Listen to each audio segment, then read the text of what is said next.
সাকা চৌধুরীর দুটি কবর। সালাউদ্দিন কাদের চৌধুরী অর্থাৎ সাকা চৌধুরী ছিলেন একজন প্রাক্তন সংসদ সদস্য। ৭১-এ মানবতা বিরোধী মিথ্যা অপবাদের দায়ে ২০১৫ সালে ফাঁসি কার্যকর হয় সালাউদ্দিন কাদের চৌধুরীর।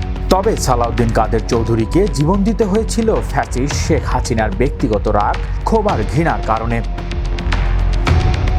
এমনকি ফাঁসির ৪ ঘন্টা আগেও সালাউদ্দিন চৌধুরী জানতেন না আজকে তাকে ফাঁসি দেওয়া হবে। তার পরিবার যখন শেষবারের মতো দেখা করতে যায় তখনই তিনি জানতে পারেন। উনি কষ্ট পেয়ে জেলারকে বলেছিলেন, অন্তত আমাকে তো বলতে পারতেন, একটা প্রিপারেশনের ব্যাপার আছে না।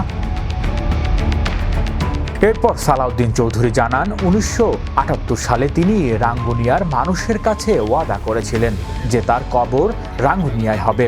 শেষ ইচ্ছা শুনে তার পরিবার রাঙ্গুনিয়াতে কবর খননের কাজ শুরু করে। কিন্তু অদ্ভুত জীবন, মানুষটা বেঁচে থাকতেই তার কবর খোঁড়া শুরু হয়েছে।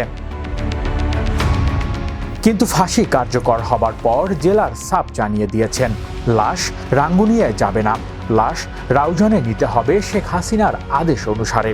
পরে সালমান এফ রহমান অনুরোধ জানান শেখ হাসিনার কাছে, কিন্তু শেখ হাসিনা স্পষ্ট জানিয়ে দেন রাঙ্গুনিয়াতে নয়, সালাউদ্দিন কাদের চৌধুরীর দাপন রাউজানেই করতে হবে।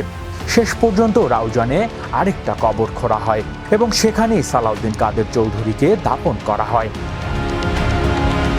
ঠিক কতটা বিদ্বেষ পুষে রাখলে এই ধরনের কাজ করা যায়? জানা গেছে সালাউদ্দিন কাদের চৌধুরীর পক্ষে সাক্ষী দেওয়ার জন্য ১০০ জনের একটা তালিকা জমা দেওয়া হলেও শেখ হাসিনা কাউকেই অ্যালাউ করেনি।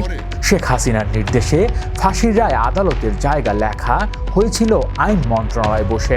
রায়ের দুদিন আগেই এই রায়ের কপি সালাউদ্দিন চৌধুরীর পরিবারের কাছে পৌঁছে যায়। আদালতে রায় লেখা হলে রায়ের কপি দুদিন আগে বের হলো কিভাবে? এই ঘটনাটিতে লক্ষ্য করলে দেখা যায় বিচারের নামে ঠিক কতটা জঘন্য কাজ করেছেন ফ্যাসিস্ট শেখ হাসিনা। আর সাকা চৌধুরীর জন্য খোঁড়া দুটি কবর উদাহরণ হয়ে থাকবে হাসিনার স্বৈরতন্ত্রের। শুধুমাত্র ফ্যাসিস্ট শব্দটা দিয়ে শেখ হাসিনার নৃশংসতা ব্যাখ্যা করা সম্ভব না। ফ্যাসিস্টরা তো জীবিত মানুষের অধিকার হরণ করে, কিন্তু হাসিনা জীবিত একজন মানুষের শেষ ইচ্ছা এবং লাশের অধিকার পর্যন্ত কেড়ে নিয়েছিলেন।